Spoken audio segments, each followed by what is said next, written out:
Merhaba, Papatya Örgü Dünyası YouTube kanalıma hoş geldiniz. Bugün sizlerle beraber bu gördüğünüz çok şirin motifli çantayı çalışacağız arkadaşlar. Yapımı o kadar kolay ki sadece 4 motiften yapıyoruz. Ve ben hemen iplerimden bahsetmek istiyorum. Arkadaşlar Nako denim iplerini kullandım. Elimde fazladan kalan ipleri kullandım ve hala iplerim kaldı. Çok az ip gidiyor. Onu söylemek istiyorum.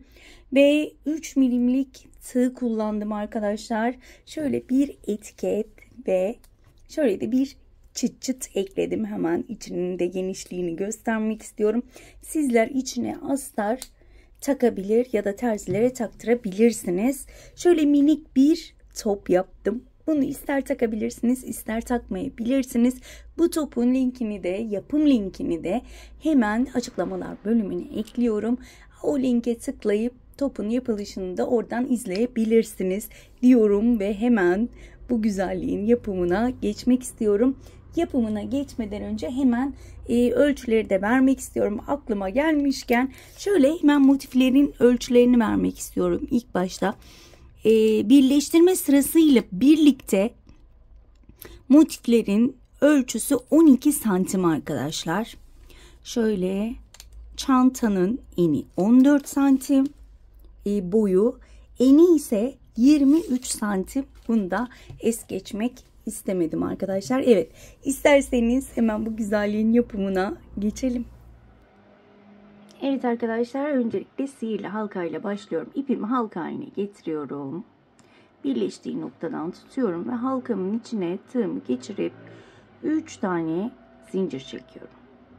Tığın başını doladığım halkamın içine batıyorum. Sadece 2 ilmek kapatıyorum. Gerisi tığımda. Tığın başını doladığım 2 ilmek kapattım. Geri kalanı tığımda ve tüm ilmekleri kapatıyorum. Arada bir zincir var. Ve yine aynı işlemi yapıyorum 3 defa. Tığın başını doladım. 3 ilmekten 2 ilmeği kapattım. Geri kalanı tığımda. Yine aynısını yapıyorum. 2 ilmek kapattım. Gerisi tığımda. Ve yine aynı işlemi yapıyorum. Tığımdaki tüm ilmekleri bir kere de kapatıyorum. Bir zincir çekiyorum ve aynı şekilde devam ediyorum. 3 tane yarım trabzan yapmış oluyorum. Ve daha sonra tüm ilmekleri kapatıyorum. Arada sadece bir zincirim var. Bu şekilde toplamda 8 tane grup yapacağım. Yaprak da diyebiliriz. Bakın 1, 2, 3, 4, 5.'ye başlıyorum. Toplamda 8 yaprak yapıp hemen dönüyorum. Evet. Bakın şöyle sayalım. 1, 2, 3, 4, 5, 6, 7, 8 tane yaprağım var. Bir zincir çekiyorum. Ve ilk çektiğim, daha doğrusu ilk yaptığım yaprağın şöyle tepe noktasına battım. Kaydırmayla kapattım. Bir zincir çekiyorum. İpimi kesiyorum. Ve şöyle sihirli halkamı tutuyorum. İyice ortayı şöyle çekerek kapatıyorum. Daha sonra bu halkamızın ipini de arkada gizleyeceğim. Bu şekilde ilk sıramı yaptım. Hemen ikinci sıraya geçiyorum. Şöyle çok güzel bir nar çiçeği rengim var. Hemen onunla başlayacağım.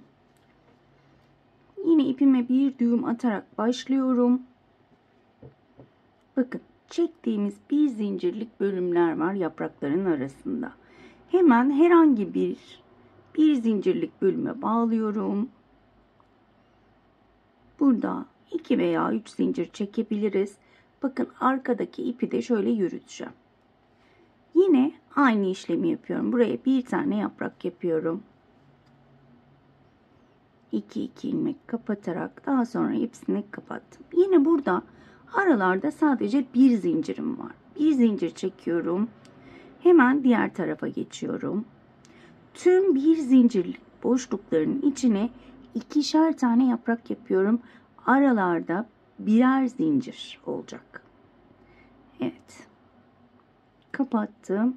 Bir zincir çektim Ve yine aynı boşluğun içine bir yaprak daha yapıyorum. Şöyle 3 tane yarım trabzanımı yapıyorum. Kapattım. Şuradakini geri dönüşte tamamlayacağız. Bir zincir çekiyorum geçişte de ve diğer boşluğa geçtim ve yine aynı şekilde 2 tane yaprak yapacağım. Kapattım.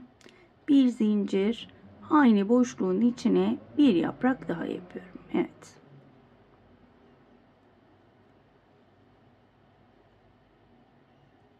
Kapattım. Bir zincir ve bu şekilde tüm boşlukların içerisine 2'şer tane yaprak yapıyorum. Sıranın sonuna gelmek üzereyim. Buraya bir tane yaprak yapmıştık. Hemen burayı da ikiliyorum.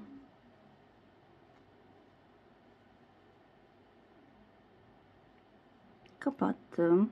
Bir zincir çekiyorum ve ilk yaprağın tepe noktasına battım. Kaydırma yöntemiyle kapattım. Bir zincir çekiyorum ve ipimi kesiyorum. Şöyle göstermek istiyorum. Kaç yaprağımız olmuş? 2, 4, 6, 8, 10, 12, 14, 16 tane yaprak yapmışız. Hemen şöyle yeşil rengime geçiyorum. Yine herhangi bir boşluktan şöyle 2 yaprak olabilir, geçiş bölgesi olabilir. Herhangi bir boşluktan ipimi sabitliyorum. Yine 2 zincirle yukarı çıktım. 2 veya 3. Arada ipimi yürütüyorum ve burada her bir boşluğa birer tane yaprak yapıyorum. Şöyle 2 kapatıyorum. Tümünü kapattım. Burada aralara 2 zincir çekeceğim. 1, 2. Hemen şöyle yanındaki boşluğa geçiyorum. Tüm bir zincirlik boşluklara birer tane yaprak yapıyorum. Kapattım. Arada 2 zincir. Zincirimizi çok sıkmayalım. Çok sıkmadan elimi şöyle biraz gevşek tutarak zincirlerimi çekiyorum. Ki bir bombelenme oluşmasın. Kapattım. Bir zincir. Bakın hemen önüme bir zincirlik bölüm geliyor.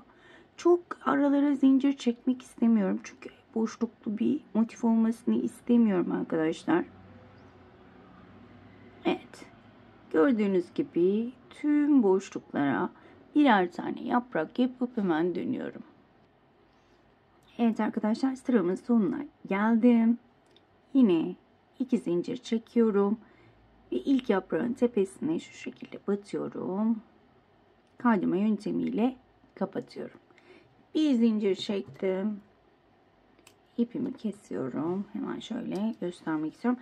Biraz bu bölümde bombelenme olur ama diğer bölümlere geçtiğimizde burası düzelecektir. Şöyle sarı bir rengim var. Hemen onunla devam ediyorum. Artık köşelerimizi yapmaya başlayacağız. Burada biraz daha yavaş yapmaya çalışacağım. Tam manasıyla anlaşılsın diye.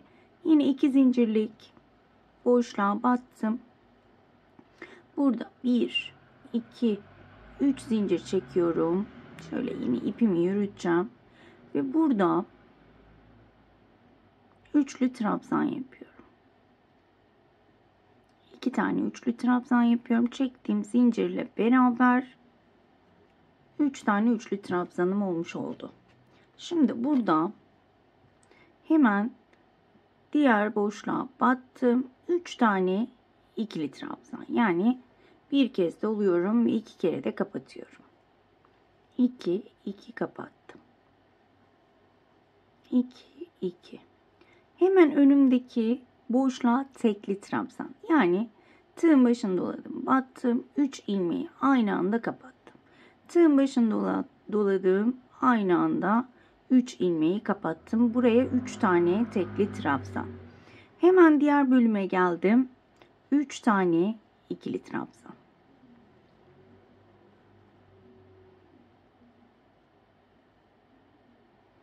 Ve yine buraya köşe yapacağım. 3 tane üçlü trabzan. Tığın başını doladım. Önce 1, sonra 2, 2 kapatıyorum. Tığın başını doladım. Önce 1, sonra 2, 2. Bunu 3 defa tekrarlıyorum. 3 oldu. Araya 2 zincir çekiyorum. Ve yine aynı boşluğun içine önce 1, sonra 2, 2, 3 tane üçlü trabzan yapıyorum.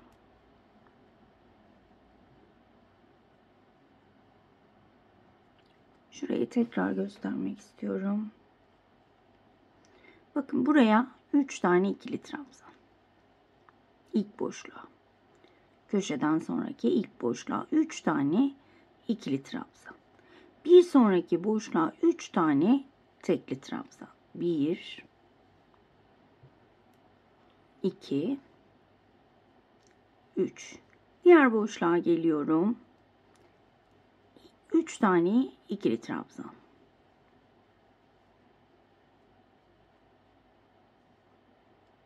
Ve köşe 3 tane üçlü trabzan, 2 zincir, 3 tane üçlü trabzan şeklinde ilerliyorum. Evet arkadaşlar, sıramın sonuna geldim. Burada sadece bir köşe yapmıştık. Buradaki köşemizi tamamlıyoruz. Yine 3 tane üçlü trabzan yapıyorum.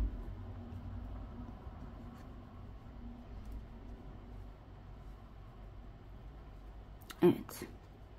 Burada 2 zincir çekeceğim. İlk çektiğim zincirin tepe noktasına batıyorum. Kaydırma yöntemiyle kapatıyorum. Bir zincir çektim. İpimi kesiyorum. Ve artık son sırama geçeceğim. Son sıramda pembe rengi kullanmak istiyorum. Ana rengim pembe olacak bu sefer. Evet. Şöyle herhangi bir köşeden başlıyorum. Son sıram zaten kolay. Ve sadece bir motifte bu son sırayı bu şekilde tamamen örüp bitireceğiz. Diğerlerini hem birleştireceğiz hem de son sırayı örmüş olacağız. Şöyle 2-3 zincir çekiyorum. İkili trabzan yapıyorum bu bölümde. Şöyle tüm boşluklara 3'er tane ikili trabzan yapıyorum. Bakın. Diğer boşluğa geldim. 3 tane ikili trabzan.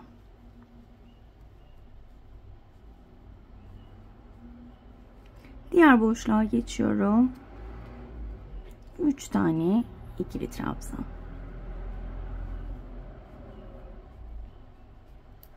Diğer boşluk, tüm boşluklara 3'er tane ikili trabzan yapıyorum.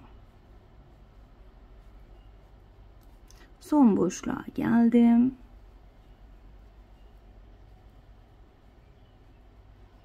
Üç tane ikili trabzan ve köşeye geliyorum. Aralarda hiç zincir yok.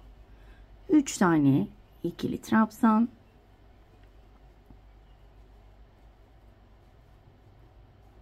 İki zincir. 3 tane ikili trabzan yapıyorum. Motifimiz bu şekilde arkadaşlar. Şöyle hemen göstermek istiyorum. Sıra sonuna kadar bu şekilde devam edelim. Evet arkadaşlar, sıramın sonuna geldim. Yine 2 zincir çekerek burada ilk çektiğim zincirin tepe noktasına batıyorum. Kaydırma yöntemiyle kapattım. Bir zincir çektim ve ipimi kesiyorum. İlk yaptığımız motifi bu şekilde toplamda 1, 2, 3, 4, 5 sıra yapacağız. Ve bu motifi böyle bırakacağız. Ardından 3 motif daha örmüştüm ben. Ve bu motiflerin son sıralarını örmedim. Çünkü bu motiflerin son sıralarını örerken hem de birleştirmemi yapacağım arkadaşlar.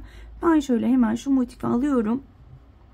Bu motifin şöyle bir duvarını örüp geliyorum hemen. Evet arkadaşlar, şöyle bir duvarını ördüm. Köşelerimin sadece şuradaki köşenin 3 tane ikili trabzanını yaptım.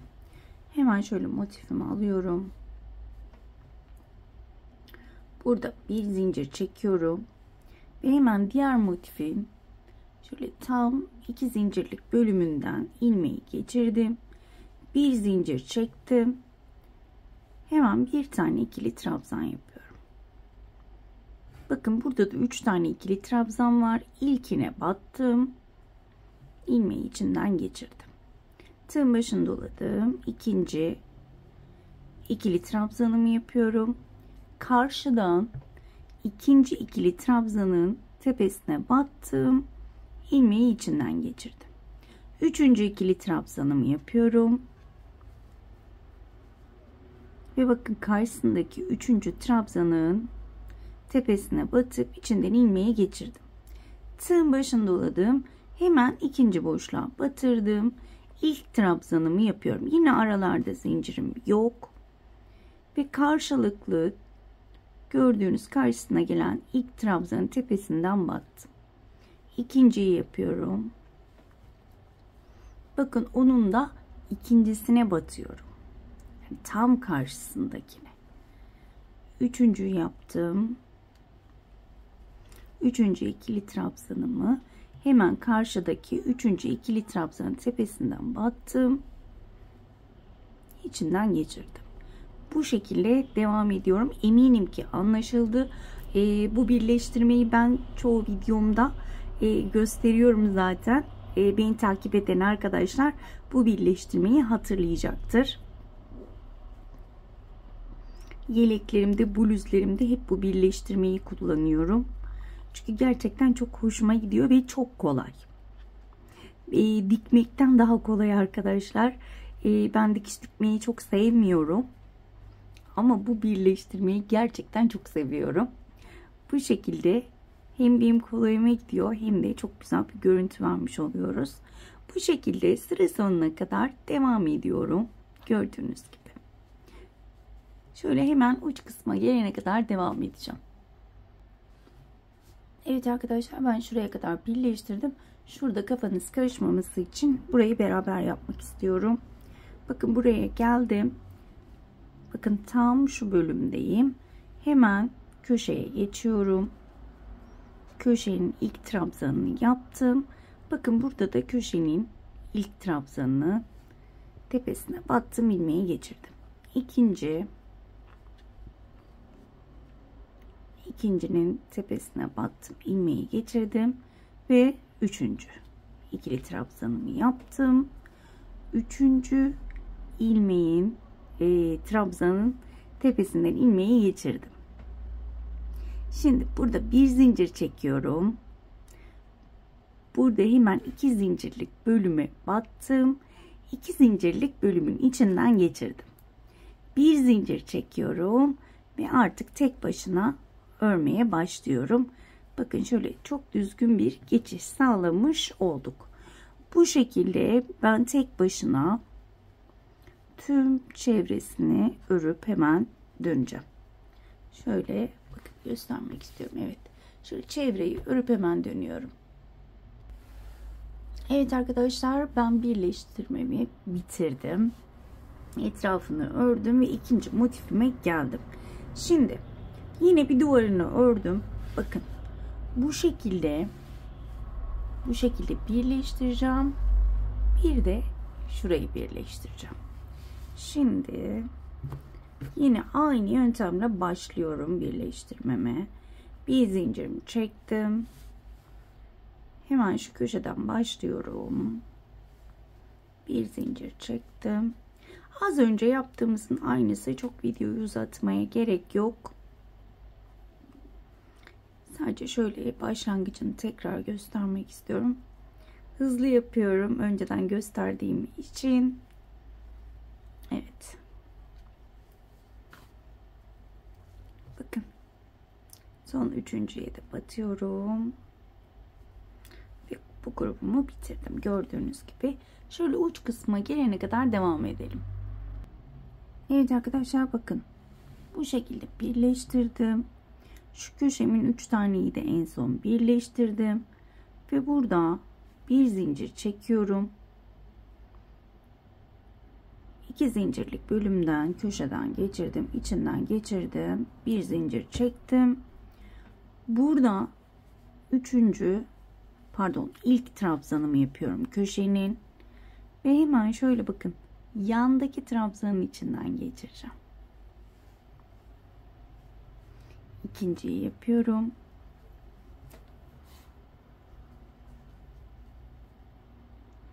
ikinci trabzanın içinden geçiriyorum. Üçüncüyü yapıyorum. Üçüncü trabzanın içinden geçiriyorum. Gördüğünüz gibi şöyle şurayı da birleştirmiş olacağız. Şöyle tekrar göstereceğim. Birinciyi yaptım.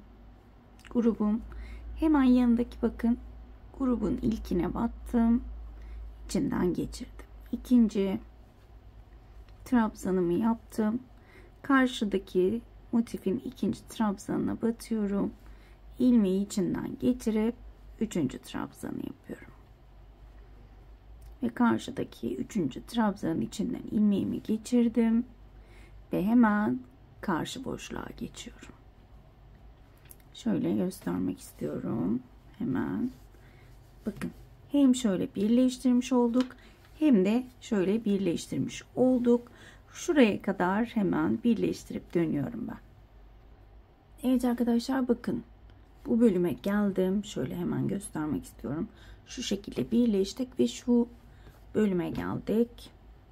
Hemen bakın köşelerdeki üçer tane trabzanı birleştirdim. Sonuncunun arasından geçiriyorum şu şekilde. Evet. Burada bir zincir çekiyorum. Bakın düzgün bir geçiş olması için hemen şu iki motifin birleştiği yerin tam orta kısmına veya şöyle bir ilmeğe batıyorum. Şöyle içinden geçiriyorum.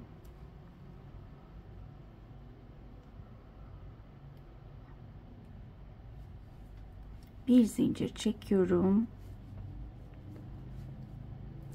Ve burayı tek başına örmeye devam ediyorum.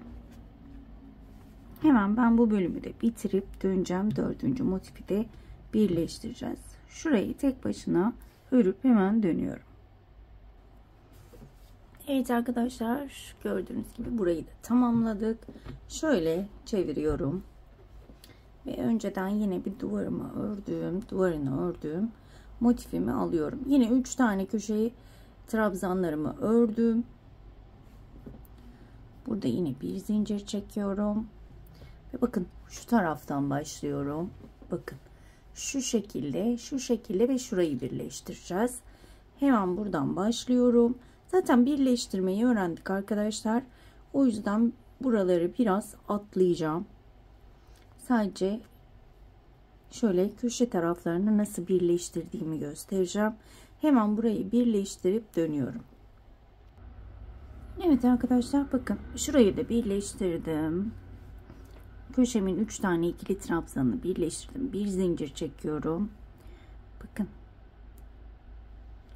Şöyle göstermek istiyorum. Bakın iki motifin daha doğrusu 3 motifin birleştiği yerin tam ortasından geçirdim. İlmeği içinden geçiriyorum. Şöyle bir zincir çektim ve şurayı da aynı şekilde birleştireceğim. Birleştirmemiz burada yine aynı şekilde ilerliyor. Sadece o 3 motifin birleştiği yeri göstermek istedim sizlere. Bu şekilde birleştirmeye devam ediyorum. Yine şu kısma gelene kadar devam edelim. Şöyle de göstermek istiyorum. Evet. Evet arkadaşlar buranın da sonuna geldim. Bir zincirimi çektim. Yine bakın geçişim bu şekilde olacak. Şuradan aldım. Bir zincir çektim. Ve buradaki köşenin yarısını tamamlıyorum. Yine birleştirerek. Bir tane ikili trabzanımı yaptım. Bakın bu bölümü de bu şekilde birleştireceğim ve çanta formunu vermiş olacağız. Şöyle başlangıcı tekrar göstermek istiyorum burada. Şöyle ilk trabzan tepesine battım, ilmeği içinden geçirdim ve bu şekilde az önce gösterdiğim gibi sıra sonuna kadar devam edelim. Evet arkadaşlar, birleştirme işlemim bitmek üzere. Öncelikle şöyle bir göstermek istiyorum. Bakın, çanta formunu aldı. Evet, en son bölümde burada yine böyle düzgün bir geçiş yapabilmek için bir zincir çekiyorum. Hemen şuradaki köşenin içinden geçiriyorum. Bir zincir çektim. İlk çektiğim zincirin tepe noktasına battım. Kaydırma yöntemiyle kapattım. Bir zincir çekiyorum. Tekrar şöyle şu düzgün geçişi göstermek istiyorum. Evet. Şimdi buralarda artık sık iğnemiz var. Evet. Burada bir zincirimi çekmiştim zaten ben. Hemen şöyle dibine batarak ilk sık iğnemi yapıyorum. Şöyle tek tek trabzanlara batarak sık iğne yapacağız. Eğer bu sık iğne bölümünü daha dar olmasını istiyorsanız, şu anda ördüğümüz tığ numarası 3.50 milimlik tığ. Biraz daha dar olmasını isterseniz 3 milimetrelik tığ ile örebilirsiniz. Şöyle tek tek tüm trabzan tepelerine batarak sık iğne yapıyorum. Bu sık iğne sırasını istediğiniz sırada, istediğiniz yükseklikte yapabilirsiniz. Şu anda ben de bilmiyorum ne kadar öreceğimi. Şöyle göz kararı örüp istediğim noktaya gelince bırakacağım. Hemen şöyle bakın, buraya da bir tane yaptım. Şu köşenin boşluğuna bir tane yapıyorum ve hemen karşıdaki boşluğa geçip oraya da bir tane sık iğne yapıyorum ve sık iğnelerime devam ediyorum. Bu şekilde sıra sonuna kadar devam edelim. Evet arkadaşlar, sıramın sonuna geldim. İlk yaptığımız sık iğne tepesine batıyorum. Kaydırmayla birleştiriyorum. Böylelikle ilk sıra sık iğnemi yapmış oldum. İkinci sırayı bir zincir çekerek başlıyorum ve hemen dibine batıyorum. Bir sık iğne. Yine tüm sık iğne tepelerine tek tek batarak sık iğnelerimi yapıyorum. Ben bu bölümde şöyle aklımdan şöyle her iki sırada bir renk değiştirmek de geliyor. Biliyorsunuz ben doğaçlama yapıyorum. Hemen renk değiştirmeyi de şöyle anlatmak istiyorum. Hemen birleştirdiğiniz noktada ipinizi kırıp diğer renkle devam edebilirsiniz. Ben eğer renk değiştirirsem o şekilde yapacağım. Değiştirmeyi de bilirim, tam olarak bilmiyorum ve kaç sıra yapacağımı da bilmiyorum. Ama sizler de renk değiştirmek isterseniz renk değiştirebilirsiniz ve istediğiniz uzunluğa gelene kadar sık iğneleri yapabilirsiniz arkadaşlar. Ben istediğim kadar sık iğnelerimi yapıp hemen dönüyorum. Evet arkadaşlar, şöyle hemen göstermek istiyorum. Ben toplamda 6 sıra ördüm. Aralara da birer sıra renk ekledim. Bence güzel oldu. Siz eklemeyi de bilirsiniz. Şöyle içten de göstermek istiyorum. Birazdan iplerimi saklayıp keseceğim. Evet, hemen askı kısmına gelelim. Yine ana rengim olan pembe rengi alıyorum. Bir düğüm atıyorum. Normal metal askı da kullanabilirsiniz.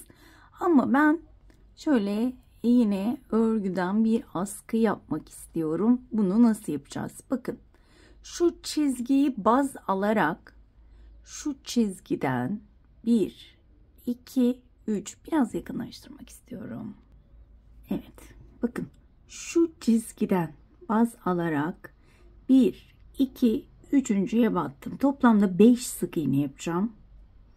Şöyle ilk sık iğnemi yapıyorum.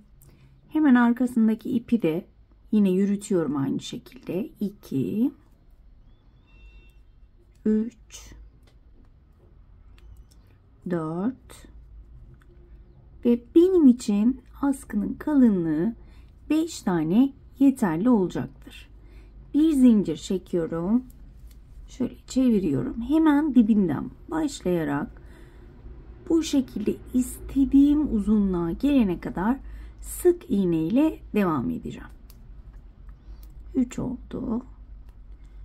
4 ve sonuncu sık iğneye batıyorum. 5. Bir zincir çeviriyorum. 1 sayarak yaparsanız ne eksik ne fazla sık iğneniz olmaması gerekiyor. 4 ve sonuncuya batıyorum. 5. Bu şekilde istediğiniz uzunluğa gelene kadar devam edeceksiniz. Tekrar şöyle döne istediğiniz uzunlukta, istediğiniz genişlikte yapabilirsiniz. Ben 5 zincir yaptım genişliğini, ama sizler daha ince, daha kalın, tamamen size kalmış arkadaşlar. Bu şekilde ben istediğim uzunluğa gelene kadar devam edeceğim. Şöyle bakıyorum. Evet, benim için yeterli. Kalınlığı diyorum, kalınlığı acaba yeter mi diye. Evet, bence yeter. Bu şekilde istediğim uzunluğa gelene kadar örüp dönüyorum arkadaşlar. Evet arkadaşlar, ben sıramın sonuna geldim. Şöyle bir zincir çekip bırakmak istiyorum.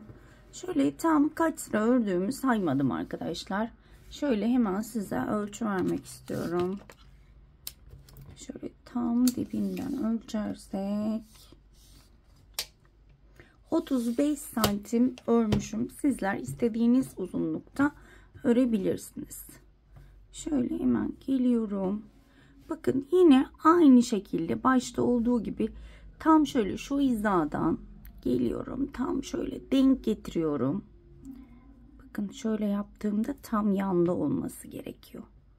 Şöyle iyice ayarlıyorum. Evet. Bu şekilde, yani şuradan başlayacağız. Hemen buraya bir zincir çekmiştim zaten. Hemen şunu içinden alıyorum ve hemen buraya bir şöyle sık iğne yapıyorum. Diğerine batıyorum. Aynı arkadaşlar, birleştirme, motifleri birleştirme yaptığımız gibi bu sefer sık iğne ile devam ediyorum. Bakın bu şekilde batıyorum, içinden geçirdim, sık iğne yaptım, tek tek batıyorum. Bu birleştirme noktalarında, yani ip kestiğimiz noktalarda birazcık zorlanabilirsiniz. Tam ip kesme noktasını bence oralara getirmeyin. Evet, şöyle biraz da çabuk yapınca maalesef elim ayağım iyice dolanıyor. Evet, çok videonun uzamasını istemediğim için biraz hızlı yapayım dedim. Bu sefer de ipler karışıyor. Evet, bakın bu şekilde tek tek batırıp aynı birleştirmede yaptığımız gibi arkadaşlar. Burayı eğer tam algılayamazsanız veya çok size göre zor gelirse burayı direkt dikebilirsiniz. Hemen iğneyi tıkarsınız burada. Bir çırpıda şurayı dikebilirsiniz. Bakın burada bir düğüm attım. Gördüğünüz gibi. Bir de şunu söylemek istiyorum arkadaşlar. Ben 5 tane sık iğne ile başlamıştım. Söktüm. Birazcık ince geldi. 6 tane ördüm arkadaşlar. Yani 6 tane sık iğne yapmış oldum. Hemen onu da belirtmek isterim. Sonra aha, belirtmeyi unuttunuz demeyin. Evet. Bu şekilde içinden geçiriyorum. Ve çantam hazır. Hemen birazdan iplerimi saklayacağım. Şöyle bir etiketim var. Hemen ya şöyle takmayı düşünüyorum ya da şu şekilde takmayı düşünüyorum. Bir de şöyle minik bir topum var. Hemen onu da şu şekilde kenarına takacağım. Süs olsun diye. Bakar mısınız? Çok güzel oldu. Bu şekilde hemen şu etiketimi dikip biraz da karşıdan çantama buhar tutup hemen dönüyorum. Evet arkadaşlar, ben şöyle etiketimi taktım ve hemen şuraya bir çıt çıt diktim. Şöyle göstermek istiyorum. mıknatıslı bir çıt çıt tuhafiyelerde bulabilirsiniz. Elimde astar olmadığı için astar kullanamadım. Ama sizler içine astar dikebilir ya da terzilere diktirebilirsiniz. Şöyle minicik bir top yaptım. Bu topun videosu kanalımda mevcut. Oradan bakarak aynısını istediğiniz renklerde yapabilirsiniz. Hemen şöyle köşesine takmak istiyorum. Değişik bir hava versin istiyorum. Evet. Şöyle gördüğünüz gibi bunu ister takabilirsiniz, ister takmayabilirsiniz. Tamamen size kalmış arkadaşlar. Hemen topumun sayılarını da vermek istiyorum. 15 zincir ve 3 sıra ördüm arkadaşlar.